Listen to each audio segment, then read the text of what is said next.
Hello everyone. In today's class we will discuss about polarons. So a polaron is a quasi-particles which is used in condensed matter physics to understand the interactions between electrons and atoms in solid materials. So you should not confuse these polarons with polaritons because the polarons are fermionic quasi-particles whereas the polaritons which we discussed in the previous lectures which is a bosonic quasi-particles and the polaritons are due to the interaction between the photons and phonons, but in this case it is the interaction between electrons and phonons. So that is the difference between polaritons and polarons. When a charge carrier, which can be an electron or hole, is placed into a solid, the surrounding ions can interact with it. That is, the positive ion will slightly attract towards the negative charge carriers, the electrons. The ion can adjust their position slightly, balancing their interaction with the charge carrier and forces that hold the ions in their regular places. This adjustment of positions leads to polarization locally centered on the charge carrier. The combo of carrier plus the surrounding polarization is called the polarons.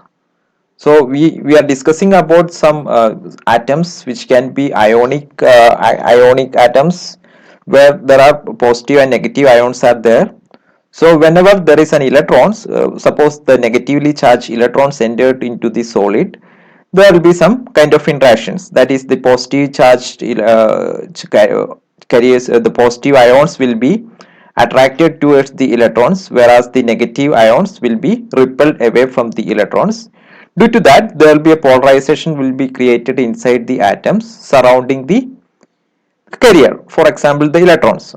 So that electrons, that carriers plus the surrounding polarization field, which is called the polarons. The mobility of so created polarons will be decreased, whereas the effective mass will be increased when compared with the electrons. Here we are considering a particular example of ionic crystals. So in ionic crystals there will be many free electrons will be available. So in KCl there are both K plus and Cl minus ions. So here you can see the KCl crystals where the K plus and Cl minus ions are present. So when electrons moving through these crystals, the K plus ions will be attracted towards electrons because it is a negatively charged carrier. Whereas the Cl minus ions will be repelled away from the electrons.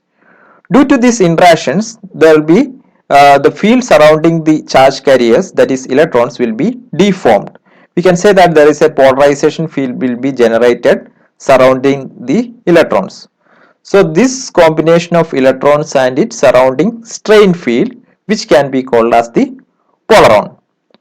So this kind of effect we can observe mainly in ionic crystals because there is a strong Coulombic attraction between the electrons and ions because the ions are charged, positive or negatively charged ions.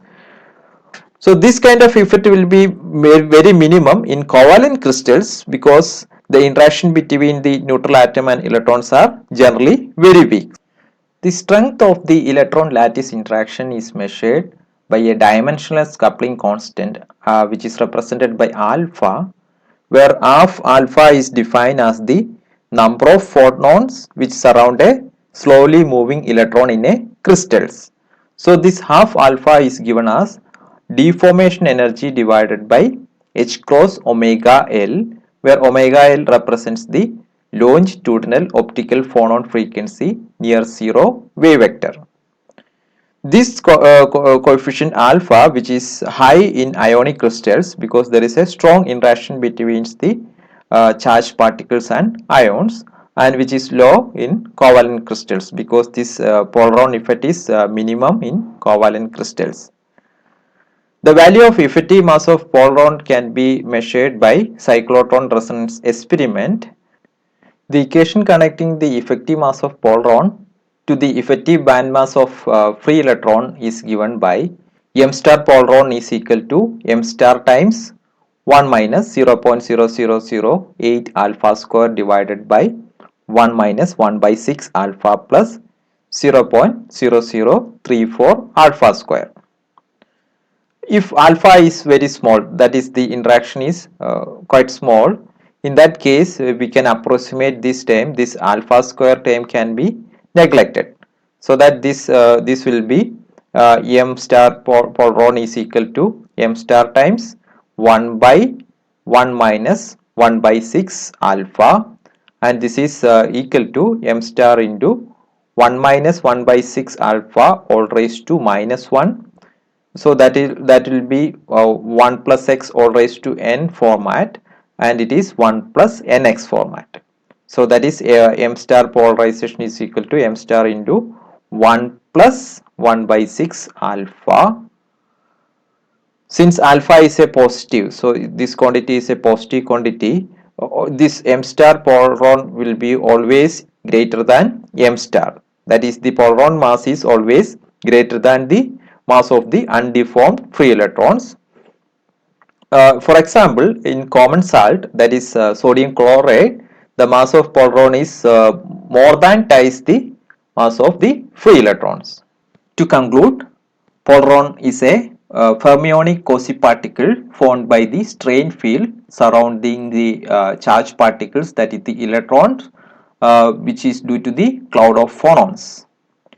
There are large and small polarons defined by whether or not the polarization cloud is much larger than the atomic spacing in the material. The electron associated with large polarons moves in a band, but the mass is slightly enhanced. So this is the case we discussed earlier. The electron associated with small polarons spent most of its time trapped on a single ion. At high temperature, electrons move from the side to side by thermally activated hopping. At low temperature, electrons tunnel slowly through the crystal as if in a band of large effective mass. Okay, we'll stop here. Thank you.